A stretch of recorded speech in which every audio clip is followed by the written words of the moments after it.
Thank you for tuning to my channel. This is TK's Thoughts, and today we are going to look at politics and religion, and we are going to look at why we don't discuss politics and religion anymore on the dinner table or in social gatherings. Somewhere along the line, these topics became off limits or simply taboo. But what if that silence is costing us more than we think?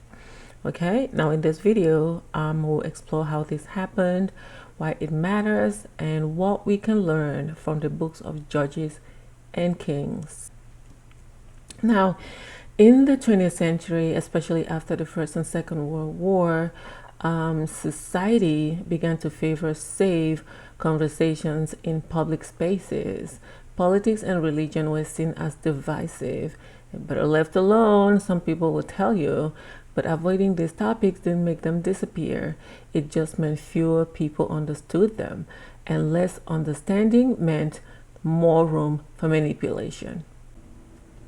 Now, in a world full of slogans and narratives, the economist, the great thinker, I call him Sir Thomas Sowell. He reminds us of a deeper danger when we don't discuss these things. And I will quote one of his quotes, one of my favorite quotes from his book, Truth, Power, and Distraction. He says, when you want to help people, you tell them the truth. When you want to help yourself, you tell them what they want to hear. Okay, now Sowell, the great Dr. Thomas Sowell, argued that many modern conversations about race, justice, and inequality are often distractions used by elites to avoid harder truths about economics, policy, and power. He believed that refusing to engage in serious conversations about values like politics and religion allows falsehood to flourish and politics to fail. So now, the Bible does not shy away from political and religious leadership. In Judges, we see a cycle, right? Remember when the Israelites forgot God, they fell into chaos and then cried out for a leader. Now in Kings, we watch rulers rise and fall, and how their choices affected entire nations. Politics and faith were inseparable because leadership always impacted worship, justice, and daily life. Now, it's so easy to think that our silence is a form of politeness, right? But what if it's actually a form of control, right? It could be ourselves, it could be other people. And if you look at George Orwell's work in his famous essay, Politics and the English Language, he warned that when language becomes vague and sanitized, it becomes a tool to cover up truth and discourage meaningful conversations. Now, we don't just avoid conflict, we just avoid clarity.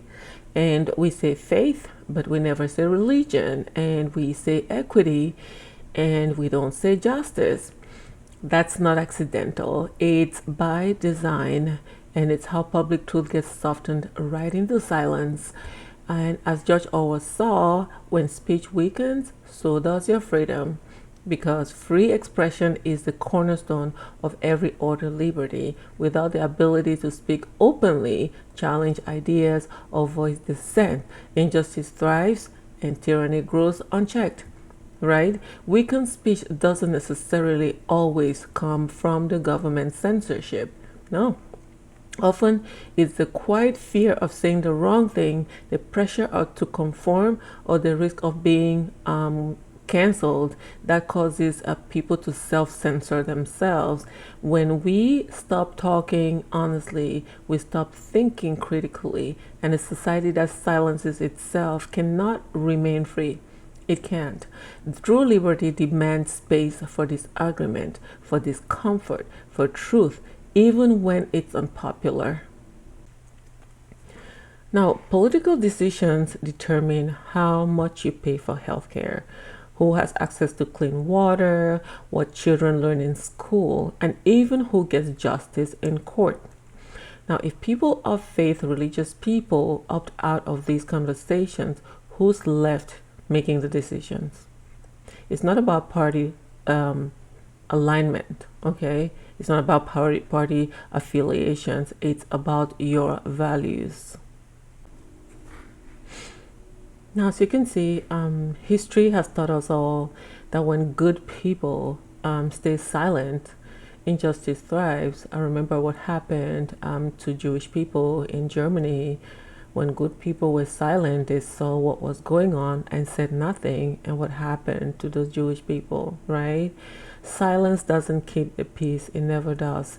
It protects the status quo, and often the status quo serves the powerful, not we the people. Just like in the book of Judges, chaos follows when there is no moral leadership. All right, so it's time we start talking again. Time to ask questions, challenge unjust systems, and bring our values to the table, especially with our families, our children, family members. It's important that we discuss these things, and boldly and respectfully. It shouldn't be an argument. It should just be a nice, good, respectful exchange. Politics and religion aren't enemies of peace. They are tools for purpose when guided by wisdom. Don't stay silent, just stay engaged. Thank you for listening, and I hope you found value in my videos. If you did, subscribe, like, and send me a comment. Enjoy the rest of your day. Bye-bye.